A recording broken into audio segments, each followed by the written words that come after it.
Good evening, everybody. John Moss here from the National Museum of the U.S. Army. Glad all of you are with us here tonight on our monthly book talk evening. And as Elizabeth said, the museum has reopened. We reopened on Monday, the 14th. So we're looking forward to welcoming you to visiting in person as soon as you can. So please make plans to do that. There's a lot to see, a lot to do.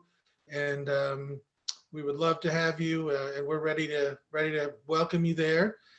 Tonight, we welcome you here virtually for, again, our monthly book talk. We're pleased to have Dr. Robert Wooster with us tonight with a great new book, The United States Army and the Making of America, from Confederation to Empire, 1775 to 1903. Just finished it a couple of weeks ago. It is a great book, highly recommended. Let me introduce Dr. Wooster here first. He is recently retired after over 30 years as professor of history, Texas A&M University, Corpus Christi, down in Texas on the Gulf Coast. Spent a lot of time there, so we welcome him. And he is the author of numerous books, most notably The Military and the United States Indian Policy, 1865 to 1903. And also The American Military Frontiers, the United States Army in the West, 1783 to 1900, which I must add, I have used several times in various publications and research, both in academics and for Army history. It's really the standard of that whole period as far as military and Native American relations. So again, another gold standard book there. Dr. Wooster, Robert, glad to have you with us here, and a very good evening to you, sir. It's great to be here. Thanks for having me, and thanks for that overly generous introduction. I appreciate it. All right. Well, we're glad you're here. Let me compliment you and not embarrass you, but I wanted to make sure the folks in the audience know that one of the first things I did when I got a copy of the book was to look at the bibliography. And folks, I've never seen as many resources for a monograph along these lines. It's incredibly well researched with newspapers and archives and primary sources, secondary sources, which leads me to probably an obvious question, Robert, is how long did it take you to write this book? Well, you ask a simple question to an academic and you get a 45-minute answer. Let me try to give you the shorter version. The idea for the book came during the presidential contest of 2000 between George Bush, then governor of Texas, and Vice President Al Gore. And one of candidate Bush's most popular lines on his campaign speech was his promise that he wasn't going to be like Clinton and Gore. He wasn't going to use the Army for nation building. He was very critical of the Gore-Clinton use of the Army in Bosnia, Somalia, et cetera. And so said he was going to use the military to fight and win wars. And that's a good thing, I guess. But from my previous research, I thought, well, that's really not accurate. Whether it's good or bad to use the military and the Army for things other than wars, that's another question. I'm a historian, I can't answer that. But I can say that in the history of the United States, the Army has often been used for, in addition to fighting, to promote the nation's interests in various ways. So I had the idea in 2000. I had some other books to finish, including one that you mentioned. And I guess I started writing in earnest on this in about 2011. I was delayed by other projects. My parents both died, but I finally finished in about 2018. And then it takes a couple of years for the thing to get published. So a long answer to a short question, sorry. Well, the amount of archival work and the newspapers and what have you, where were your primary sources from? And I don't mean primary in the sense of first person. I mean, where were the bulk of the materials that you used, and how did you access them? Well, I started in the traditional way, going to archives and things like that. And the Library of Congress and the National Archives obviously are tremendous resources for Army history. Also, a number of archives have the personal papers of soldiers, and I used a lot of those, particularly the facility now at Carlisle Barracks, the Army facility there. But this really, I had used a lot of this, I'd seen a lot of these collections for earlier projects, and often I would jot things down that didn't really fit to earlier projects, but fit in this one. And then more recently, the explosion of access to newspaper on the internet really allows you to do a lot more, to find a lot more material in those 19th century newspapers than had been the case in the past. The search engines are kind of clunky, but if you keep working at it and you have access to newspapers.com or the university library, you can find tremendous resources over the internet. And so that was a great boon. Also, I used a lot of official government documents that are printed and collected and accessible. But I have to say, this is kind of the product of a lifetime's work, because I had even in graduate school 40 years ago, I had noticed this pattern about the Army doing things other than fighting. And that's not much of this book is about fighting, but a lot of it's not about fighting. And so that's why the bibliography is so long. So great segue, because my next question and point before you answer is, the book is titled The United States Army, The Making of America. It's not the history of the United States Army from 1775 to 1903. And it's important for folks to realize it's not really a campaigns and battle study at all. It's an institutional history, it's a social history, it's, as you say, nation building, and I think that fills a void, especially for the early years, that really hasn't been covered. But what is it if someone were to ask you off the street and say, hey, that's the guy that wrote the new book on the Army, what's it about? What would you say? What would your answer be on that? Well, it's a good question. I would say that it's about the Army's role in, as the title suggests, making the country, that the Army was called upon by the federal government to do a lot of tasks that it wasn't really ready to do. But the government it was a limited government in the late 18th and 19th centuries. And so there really wasn't anybody else to do a lot of things. And it turns to the Army to do it. As historian Andrew Caton has once said, the Army was the government's largest deployable resource. And so when the government wanted something to happen, they would often call in the Army. And it's about that experience and the various ways that the Army has shaped the country.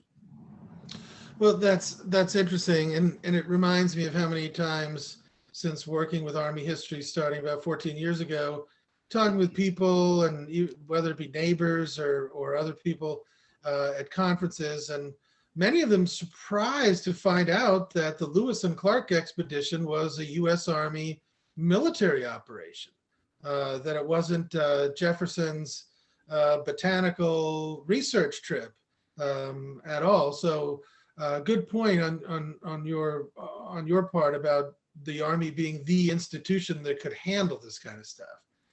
So let me get into some of your chapters as we go chronologically. One of your early chapters, I think the earliest chapter, is about the whole notion of a standing army, which in today's world seems odd. We've had large armies since the end of World War II, and at other times for short periods of time to fight wars. What was the whole argument, and what was the fear that so many people, including politicians and some of our key founders, why were they afraid of a standing army? Well, most of the politicians, at least, were educated in the classics, and they knew from their study of Rome that the Julius Caesar had used the army to create an empire and overthrow the republic. More recently, the experience of 17th century England had shown them that Oliver Cromwell did the same thing.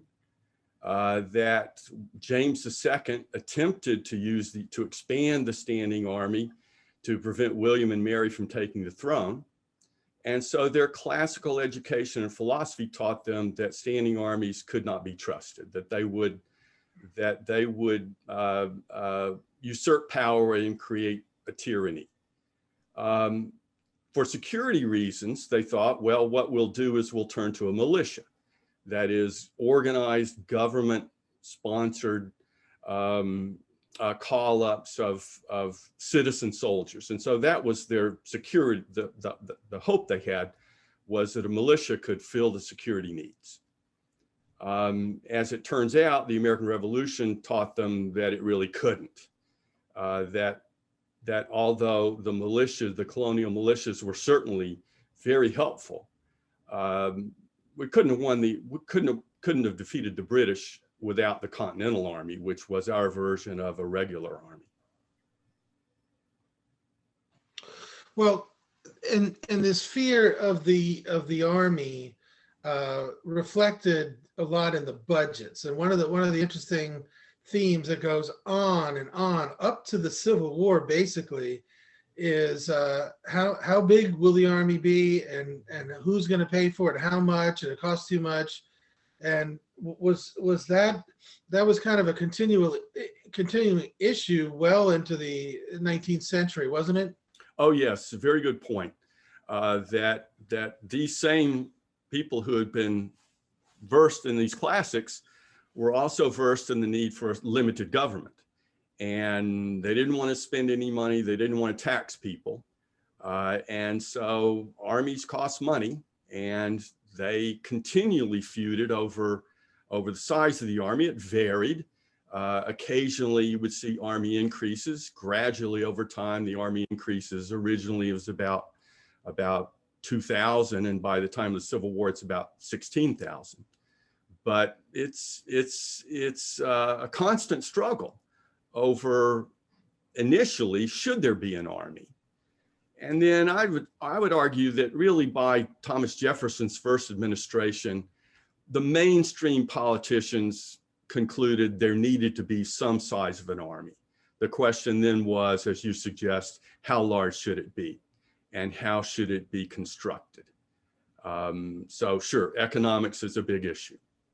Now, the regular army people always argued, and I think they were probably pretty honest, that regulars over time are cheaper than volunteers and militia. And so the regulars tried to turn the argument around. It never really succeeded very well, but they tried. So one of the things that you pointed out, I believe in your second chapter, is that so many politicians and Americans, citizenry, letter writers to the editor, were worried about the standing army and the threat it posed. And yet, where was the army usually stationed during this period? Well, during the George Washington's two administrations, Washington pretty clearly believed that the success of the new country was based in the old Northwest, the area the area between the Miami and Mississippi rivers, essentially. Mm-hmm. That land was open, and Washington, an old surveyor, believed the only way we were going to pay off our debts was to sell that land. And to sell that land, we had to control the land against Indians, against British usurpers, and against squatters.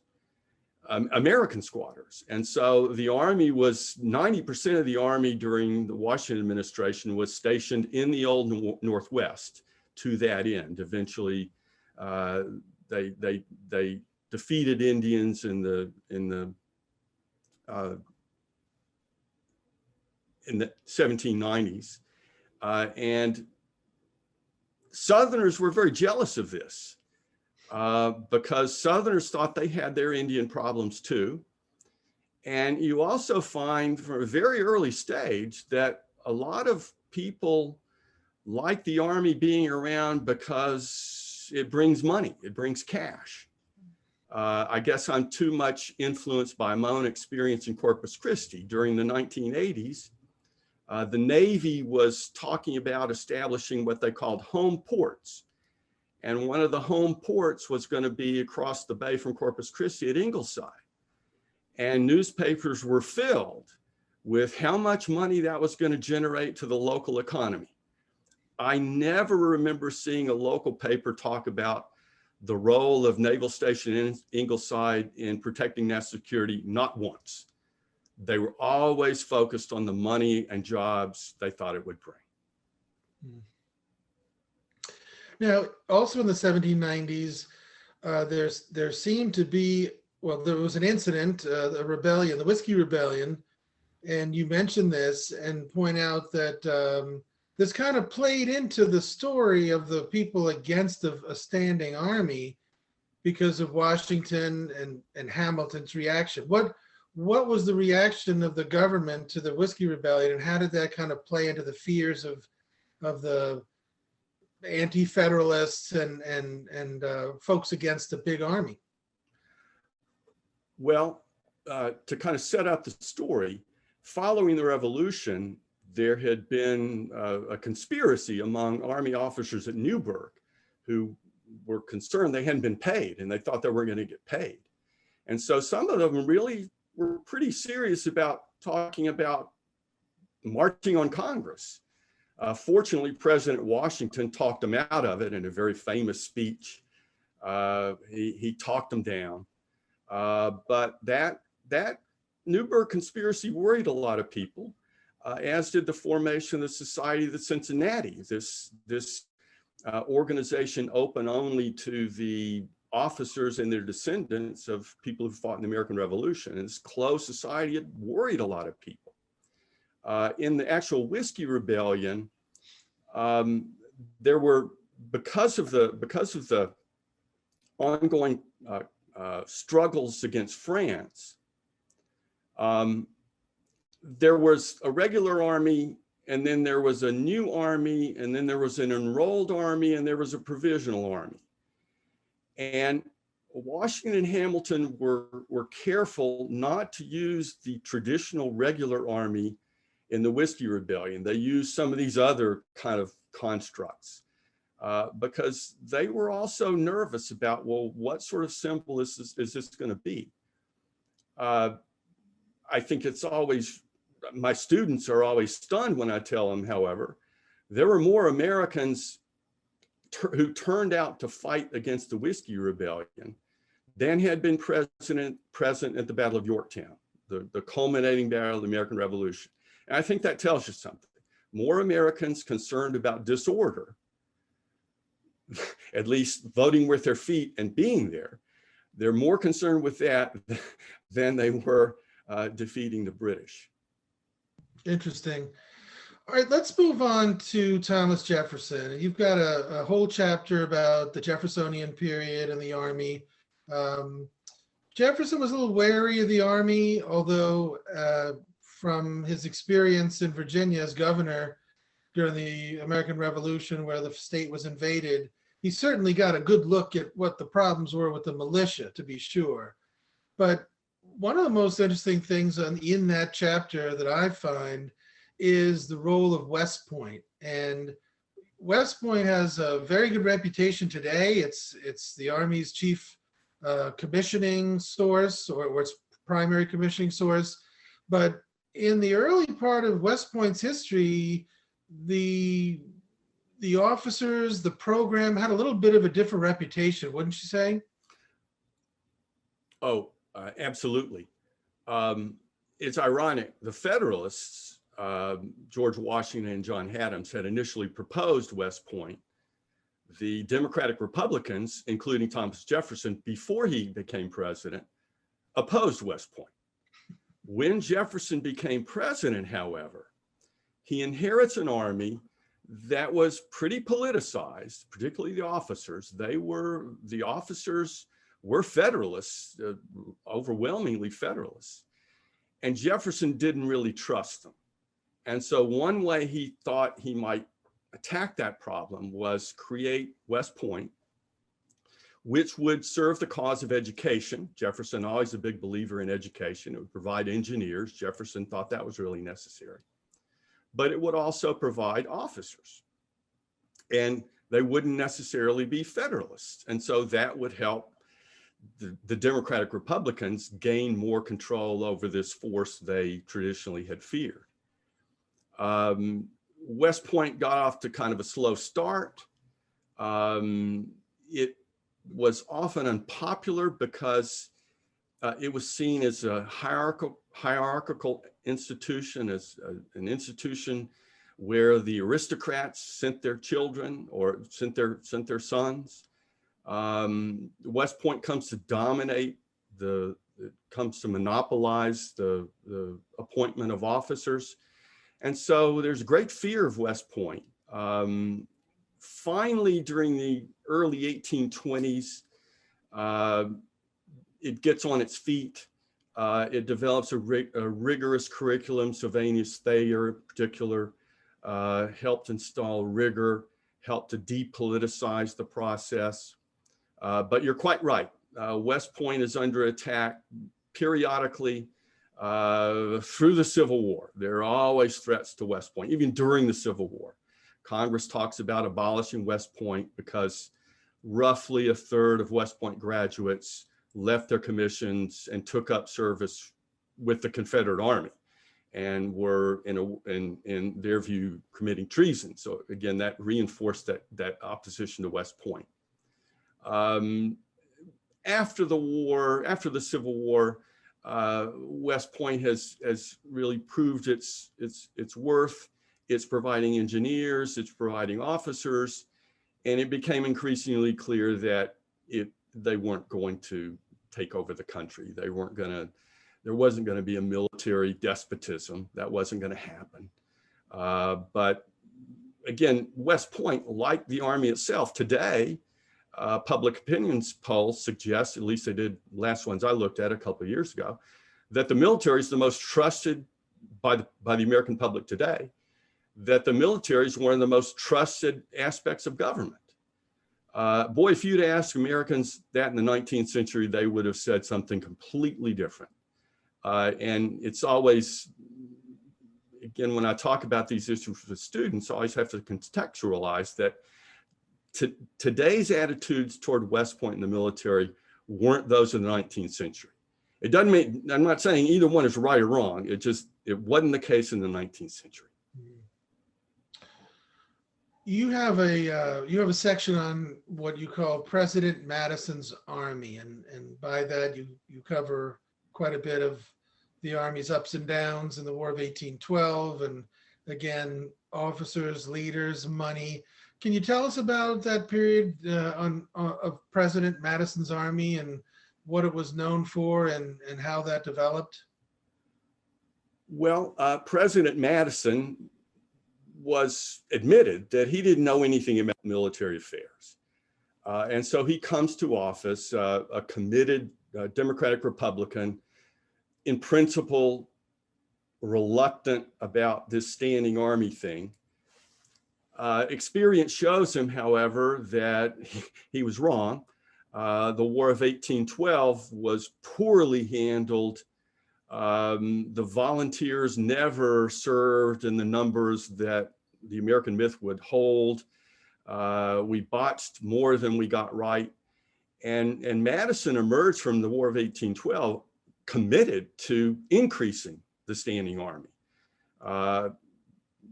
In 1809, the standing army had been about 6,000. After the War of 1812, Madison wants the army to be increased to 20,000, which is quite a jump. Now, it wasn't actually increased that much. It was increased to about 12,000. But it's startling. Madison, a committed Democratic Republican, has turned around and concluded this army is necessary for national defense. And Madison also realized that the Army could be used for other things. Staking our diplomatic claims to Florida, for example. Building roads and transportation necessary to connect the country together. And so Madison's a classic example of this guy who comes into office uninterested in the Army. He leaves office very interested in the Army. So after the War of 1812, we get into Monroe, but really you have a separate chapter on the Army during the Jacksonian period, and in that you discuss Indian removal and the Army's role in that. And I guess that would be a good kind of subject to ask you about now, even going back into the 1790s when, as you say, when the Army was trying to get rid of squatters, to respect treaty rights above the Ohio River, but really comes to a somewhat of a head here in Indian removal. What was the Army's role in Indian affairs? In other words, how did presidents and administrations use the Army to implement their various positions on Indian affairs, including removal, which Jackson is very well known for? Well, before 1850, the Bureau of Indian Affairs was housed in the War Department. Again, it's one of those things that, well, we don't know what to do with it. We'll stick it in the War Department because we have soldiers, we have people, we have staff. And the government didn't have many agencies like that. And so it was an understandable fit because the Army is there on the frontier, in the borderlands. They're the ones dealing with the Indians as a practical matter. And so when Jackson wins the Indian Removal Act of 1830, the Army is the one who's going to do it, who's going to be tasked with with those operations. Essentially, officers would be assigned to try to gather supplies for the long trek that Indians would have to make from the Southwest to present-day Oklahoma. Imagine traveling hundreds of miles with thousands of people. Well, you have to provide supplies. You have to stockpile supplies along the way. You have to convince the Indians that they really have to move. And the way you do that is through force, coercion. Most Army officers assigned to the task did not like it, understandably. It's not that they thought Indians were equal, but they could see that a lot of this was just wrong. It was just cruel. And they never had enough resources. And so you get some of the most tragic moments of American history where the Indians are bundled off to Oklahoma, and in some cases, thousands die along the way. Jackson was the one who started this in a systematic fashion, but ironically, his successor, Martin Van Buren, as president. More Indians are removed during Van Buren's administration than had been during Jackson's administration. But Jackson's clearly the one who convinces Congress that this should be official policy. Yeah, thank you. In that chapter, I remember being very, very fascinated by the quotes that you include in there about some of the officers really being disdainful of the tasks that they had been assigned, with poor food and marching in the winter and stuff. That was a very interesting part of that chapter on Jackson. So one of the phrases you use in the book is this phrase called new nationalism, the Army and new nationalism. What does that mean, and how does that relate to the Army? Well, during the 1820s, many American politicians concluded that the government needed to do more things, that the government needed to be larger to improve things in the country. And again, what they repeatedly find out is the Army has the personnel and the staff and the budget to do some of those things. And so you get large numbers of Army officers during the 1820s and early 1830s assigned away from their units to things like building roads or surveying for canals or building and surveying for railroads. And this was part of this larger attempt to create essentially a new nation that certainly John Quincy Adams had.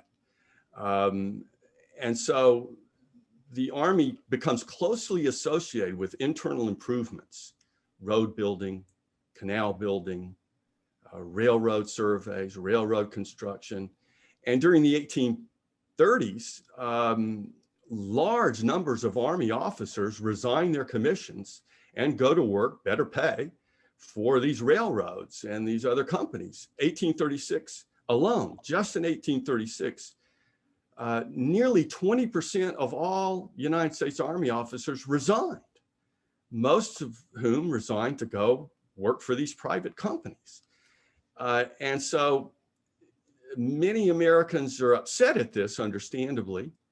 And eventually this association with the Army and these internal improvements, federally sponsored internal improvements, comes back to bite the Army politically, because the political tide turns against these federally sponsored internal improvements in the early 1840s.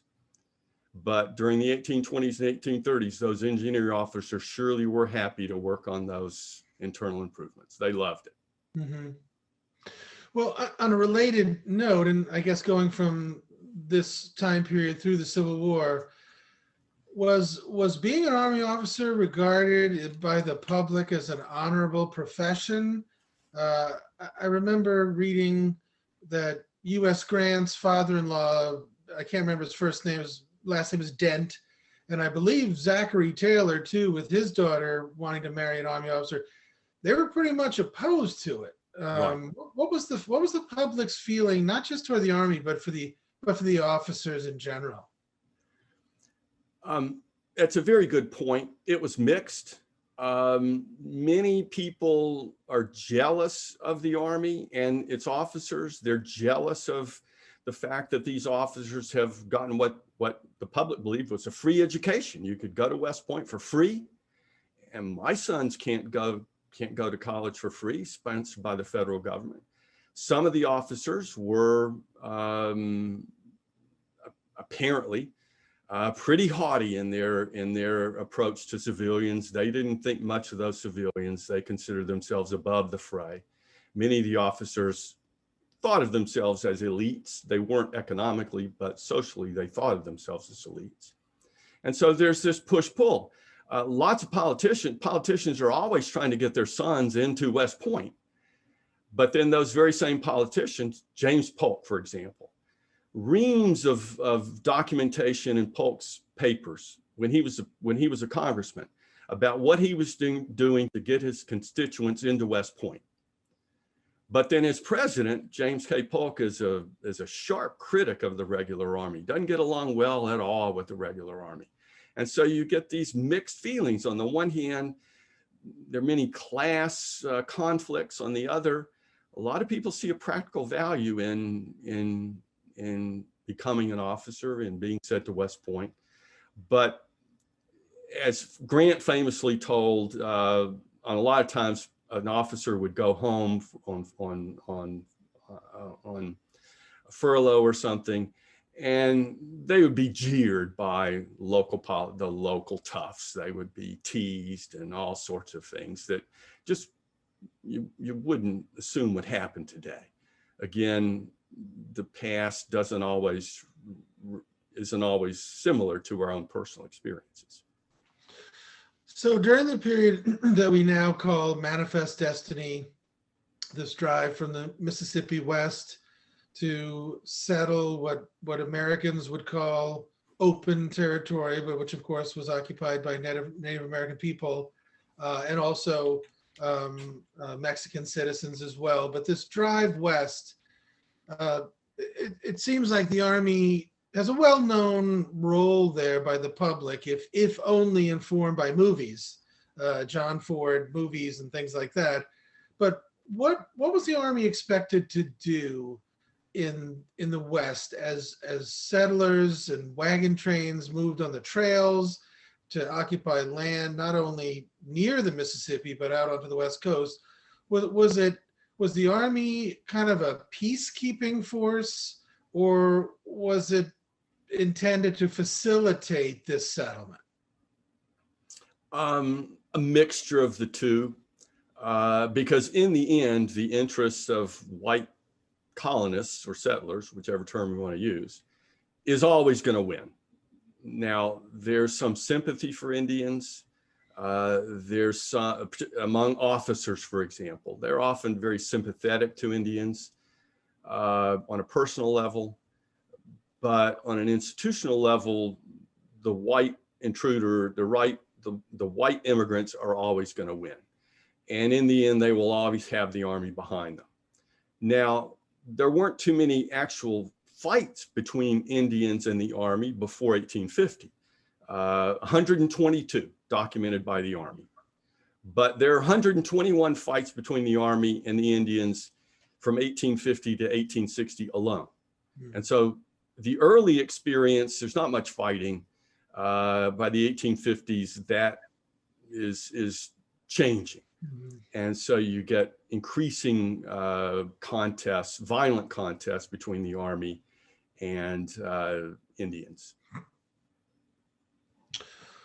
Okay, before we move on, let me remind our audience that if you have any questions for later on, please put them in the Q&A section there, and we will get to as many as possible.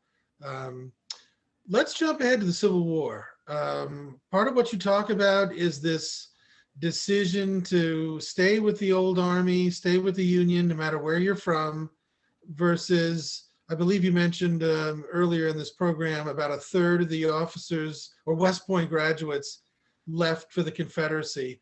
And you do have quite a good bit on that kind of crisis of the Union and the Army regulars.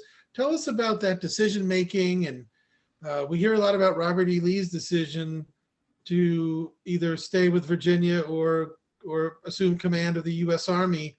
What was it like across the board for both officers of long standing and then the class of 1860 at West Point? How did that go? I think it's a real crisis of conscience. Do you owe your allegiance to the nation or to the state that you're from?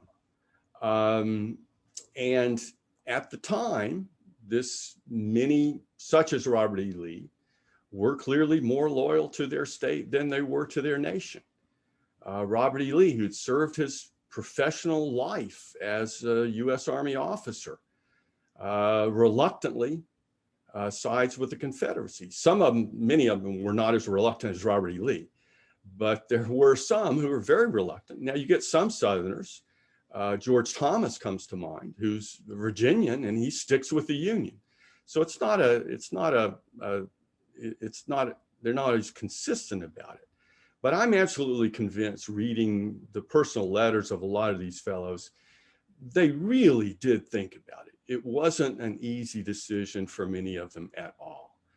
And I know where my sympathies always lie with the nation. But at the time, the situation was a little bit different. Our history was, your state that's where many Americans look to their government. And so it's a terribly difficult decision. I'm certainly happy that 75% of them decided to stick with the Union and prove their worth during the Civil War. But it's one of those struggles, those moral struggles that we all are faced with sometimes. And I know I wouldn't have wanted to be in that position. Okay, let me ask a overarching question. I know it's broad, but I want to kind of give a chance to get into the post-war before we go to the audience, our audience questions. Can you describe as briefly as possible the kind of a trajectory from end of the Civil War Army through the end of the century, because you end in 1903, and your subtitle is To Empire, meaning the Spanish-American War and the America overseas. What was the trajectory of the Army during that period? And you can answer that as far as an institution, as an influence on the country, in the popular imagination and popular beliefs. What was the Army doing, and how was it affecting the country? First, it was doing what it had always been doing, the things we mentioned earlier. It's still doing them after the Civil War. Building roads, scientific surveys, construction in Washington, D.C. It's still doing those things. It also, however, has the task of reconstruction from 1865 to 1877. A considerable percentage of the Army is stationed in the South. Congress concludes that the Army is the only thing we have to prevent the reemergence of virtual slavery in the South. And that's one of the Army's big jobs. Most soldiers didn't like it. They didn't see themselves as advocates for social change, but they were. They were, because the presence of an Army garrison in the South was often the difference between the life and death of a freedman or a unionist. That even a small Army garrison provided a remarkable degree of security for Blacks and Unionists in the South if the Army was close. The Army's also fighting Indians. These are the days of the conflicts against the Plains Indians, the ones that in the popular imagination dominate warfare against Native Americans. It's conducting surveys. It's being used. John Schofield, a general in the Army, is sent in the 1870s on a secret agent to Hawaii to look over the defensibility of Pearl Harbor, believe it or not. They're using the Army for all sorts of things. The same Schofield was sent to negotiate with Napoleon III over whether he was going to leave, whether the French were going to withdraw from Mexico. And so I would argue the pattern remains the same. One thing I do believe, however, is that culturally, the Army's more accepted. A classic example is the illustration of the book itself. That's a painting by Charles Schreyvogel of an Army of an Army image that's now in the National Museum, the Metropolitan Museum. It won an artistic prize in 1900, and it, I think, symbolizes this growing importance of the Army to American culture. And then, of course, in 1877 and again in 1893, the Army is used to help preserve order against labor strikes. Particularly in 1893, the Army clearly sides with capitalists, big capitalists, against labor. It had not been that way in 1877. Again, perhaps this suggests a growing relationship between the Army and the interests of the elite. Many people had always feared that, and you really see it in the 1880s and 1890s. The Army clearly aligns itself against labor and on the side of order. Then it also is the tool to ensure this new American empire with the conquest of Cuba, the Philippines, Puerto Rico, Guam. Without the regular Army, it couldn't have been done. And again, Presidents William McKinley and Teddy Roosevelt both realized, well, we need to use this Army to do all these things in addition to fighting wars to stake our claim to this new empire.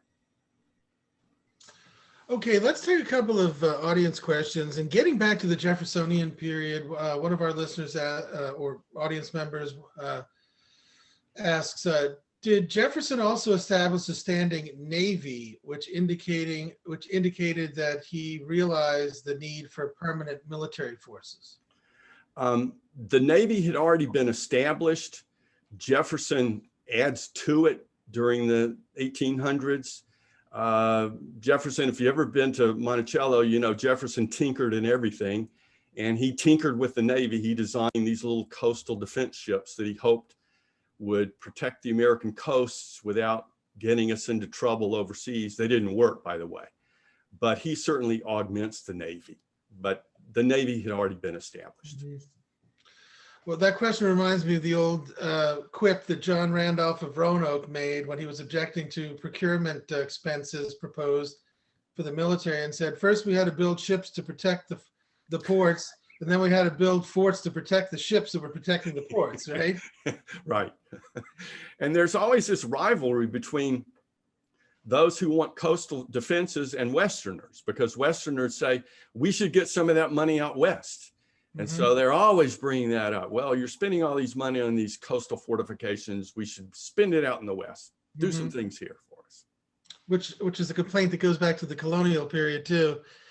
Another one about logistics. One of our audience members is saying that for much of its history, the Army relied upon private contractors for logistical support. At what point does the Army control over logistics become institutionalized? That's a terrific question.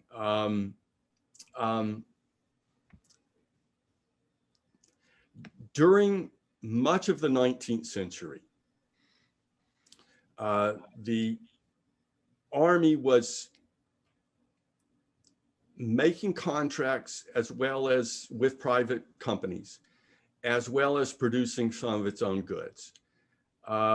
During the Civil War, the classic case is during the Civil War, where you have this enormous mobilization, clearly beyond the capacity of the existing military to supply the Union with the equipment it needed.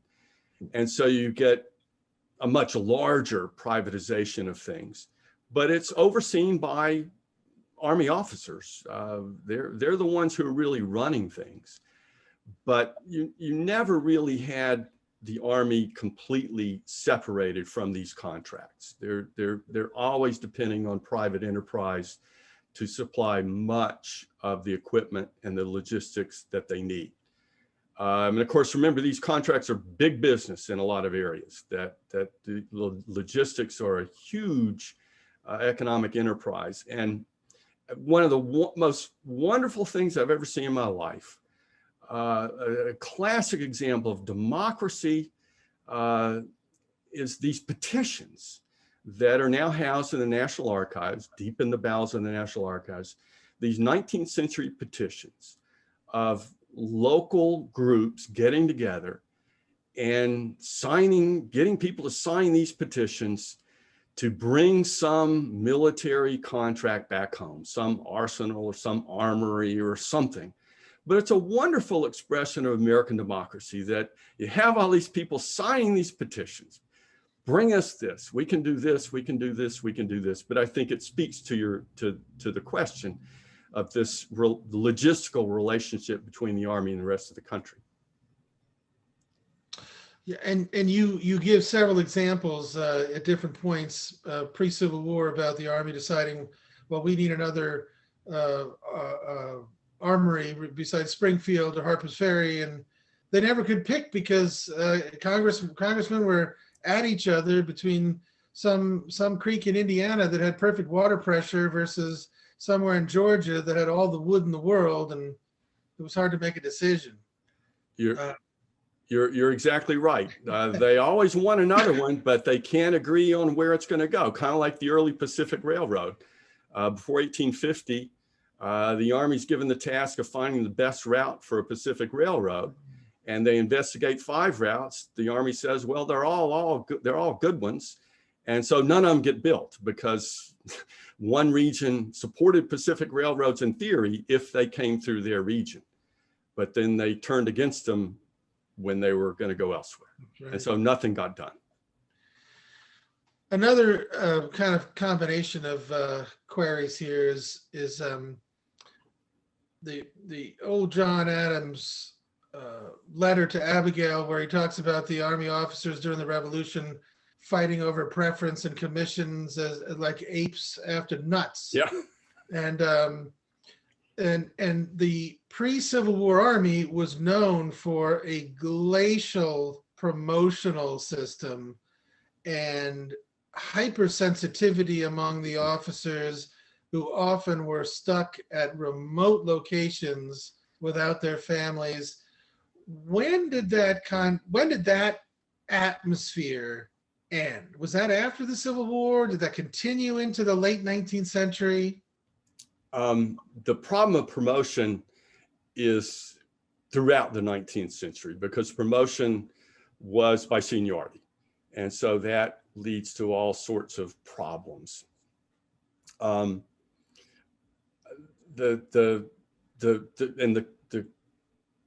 question's a great one about John Adams and his quotations. And I guess what comes to mind immediately is in the 1850s, Commanding General of the Army, Winfield Scott, gets into public argument with Secretary of War Jefferson Davis.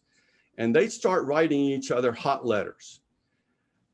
The letters are compiled and published by Congress. And the correspondence, and it's just filled with vituperation, mutual vituperation. When published, the letters were over 250 pages long. And it's just something that today you would find impossible. Mm-hmm. But to many of these Army officers, from their perspective, honor was the only thing they had.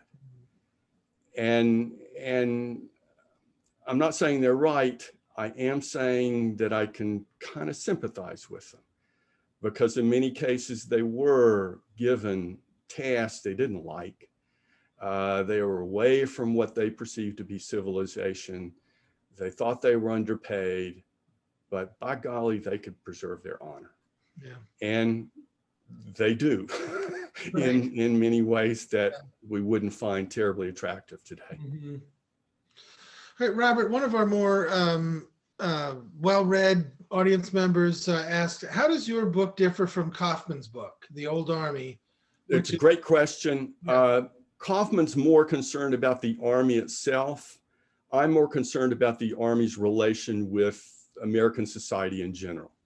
So mine has Kaufman's, it's a magisterial work. It's one of those works that, we all have in our libraries, and we all kind of think, boy, I wish I'd have done that. But mine is less a history of the Army and more a history of how the Army related to the nation itself. I don't know if that answers your question or not. It's a good question. I certainly wish I had written Kaufman's book, The Old Army, but some of us are bound for greatness, others are bound for obscurity, like mine. Well, on a related note, our last question is that your subtitle talks about going from 1775 to 1903. So are we to assume that you are currently working on 1904 to 2021 about the Army and the making of America? I stopped in 1903. That's the forced resignation of Nelson Miles, the last commanding general of the Army. I wrote a book about Miles. It's kind of the end of, I've argued elsewhere, the end of this old army that looks in the 20th century, it's a completely different circumstance. Mm-hmm. Yeah, it's a logical question. The answer is no. Okay. Well, as we wrap up, let's get our slide up here of Robert Wooster's book. Again, The U.S. Army and the Making of America. Excellent book. Robert, we thank you very much for spending time with us this evening to talk about a huge subject that we made you confine it to 55 minutes. So we appreciate that and being with us. Very glad to have you and your new book, and we wish you all the success with this as possible. Again, Robert, thank you very much for being with us. Thank you for having me, and thank you for allowing me to come into your households this evening. Thank you. I appreciate it. All right, audience members, thank you for being with us. We hope to see you again. And with that, we'll leave off and say good night.